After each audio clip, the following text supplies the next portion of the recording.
Dancers, welcome back to the Whole Dancer YouTube channel. Today we're going to talk about whether you should change your diet or meal plan when you're not dancing. We've talked a lot about summertime and how things shift and your schedule's not going to be the same all the time, so certain things in the way you approach your life or your dancing are going to be different. So this week's episode focuses in on whether or not you should change your food plan during the times when you're not dancing. Should you be eating less? Should you be avoiding certain foods? Should you focus on all plant-based foods or, something like that, switch it up completely? Well, summer is a great time to make some shifts when you have those times off from dancing. I remember when I was dancing it being very stressful for me during the times when I wasn't dancing because I just assumed that my body would just, instantly turn to fat and I would gain weight and not feel good about myself anymore, and that I would lose all of the gains that I had made in strength and as a dancer and just, totally lose that physique that I had been cultivating all year long, and then also at the summer intensive that I had just gone to. So I totally understand how that time when you're not dancing can be stressful and you might worry about, gaining tons of weight.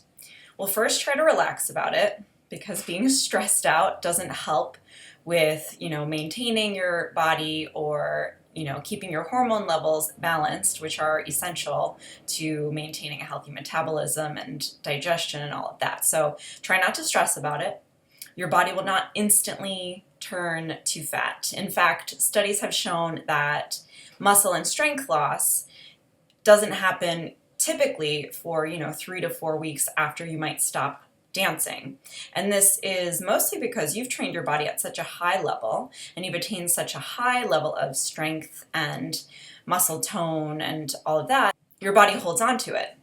It doesn't want to lose that superior level of strength and muscle tone because it's supportive to life and survival, going back to the times when we were trying to just survive. Something that's important to keep in mind too is that when you're exercising or dancing significantly all the time, this is going to help to manage junk food cravings. So you might not need to try a little bit harder to avoid the foods that are not as healthy for you. Making sure that you're getting sufficient amounts of protein, healthy fats, and complex carbs are going to really help your body to stay in that peak level of metabolic burning and maintain that muscle and your dancer's physique longer. Eating well is really always the number one defense against, unwanted weight gain or unwanted muscle loss. Those nutrient-dense foods are going to be the number one way to keep your body as close to where it was as possible, especially if you don't have the option of dancing. So definitely prioritize those things first. And, don't go crazy. Just don't tell yourself, oh, well, I'm not dancing, so I'll also just eat whatever I want and go crazy. Because that's a recipe for disaster and getting back into the studio and not feeling great about yourself. So it's really important to keep that in mind as you go through the summer and as you go through those weeks off. In addition to that, staying body positive, which is something that we talk about all the time at The Whole Dancer, is so important during this time.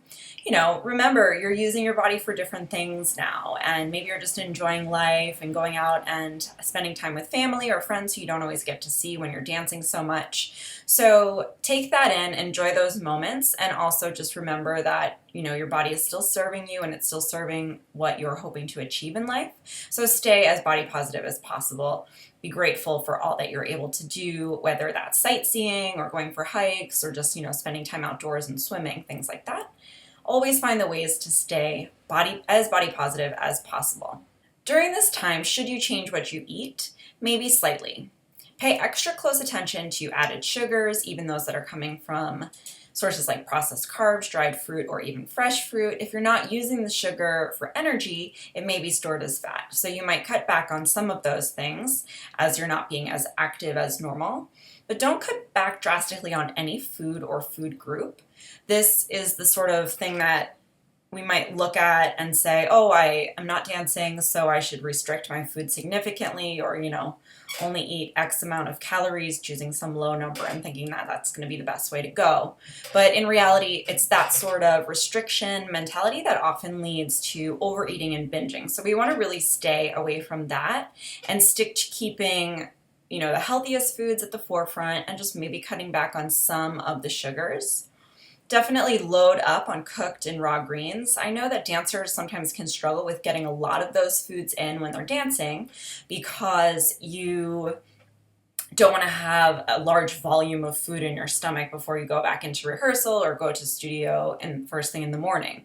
So you'll avoid things like lots of cooked greens, or you'll avoid things like a big, huge salad because you don't want to have that large volume of food. So take advantage of those times when you're not dancing to load up on those things. This is the perfect time to eat a huge salad. Save the smoothies for when you're just going into the studio and you want to have just liquid fuel so that it doesn't make you feel bloated or heavy. So go for those large portions of cooked and raw greens that are going to just fortify your body and fill you up with tons of great nutrients and antioxidants and disease protective and injury preventative things. Summertime, or when you're not dancing, when you have that time off, is a great time to try a new eating plan, because this is a great opportunity to see how your body reacts to different foods, how you digest them, how it impacts your energy, your body composition, and all of that. Since you don't have the pressure of rehearsals or performances, this time when you are away from the studio is a great time to try out a different eating plan and see how it goes. Once again, don't go drastic. Any eating plan switches are best achieved in small increments so that you can kind of see as you go what's working, what's not, what foods you might still avoid, or what foods you might still keep in your eating plan.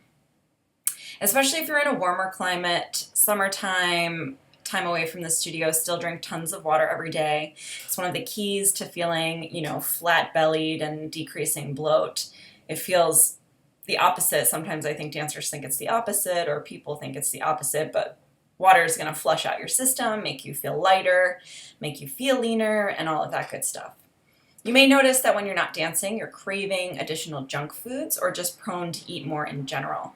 When you exercise, you produce lower levels of ghrelin, which is the hunger hormone, right? So other hormones and blood flow are also impacted and may actually make you less hungry when you are being more active. Try to get in some movement every day.